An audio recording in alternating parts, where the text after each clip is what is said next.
ग्रामदैवत गुरु रेवणसिद्ध यात्रेनिमित्त मोहोळ तालुक्यातील हराळवाडी येथे बैलगाडी शर्यतीचा थरार पार पडला। ही बैलगाडी शर्यत पाहण्यासाठी पंचक्रोशीतील ग्रामस्थ नागरिकांनी मोठी गर्दी केली होती। बैलगाडी शर्यतीचा थरार पाहताना उपस्थितांनी रेवणसिद्ध महाराजांचा जयघोष केला। सालाबादाप्रमाणे पाडव्याला ग्रामदैवत गुरु रेवणसिद्ध महाराजांची यात्रा हराळवाडी येथे संपन्न झाली। यात्रेच्या दुसऱ्याच दिवशी पंच कमिटी आयोजित बैलगाडा शर्यतीसाठी सोलापूर जिल्ह्यासह सांगली, पुणे येथून हौशी बैलगाड्या मोठ्या संख्येने दाखल झाल्या होत्या।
या स्पर्धेत 21, 15 आणि 10 हजारांचे बक्षीस ठेवण्यात आले होते।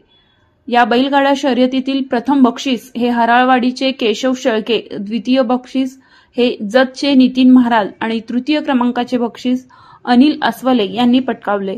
तर उत्तेजनार्थ बक्षीस केशव शेळके, धुळा चुरमुरे आणि गोटू शिंदे यांनी पटकावले। Shri Markandeya butterfly garden Montessori English medium school, play group ते 4थी पर्यंत सीबीएसई पॅटर्नच्या शिक्षणासाठी आजच प्रवेश घ्या।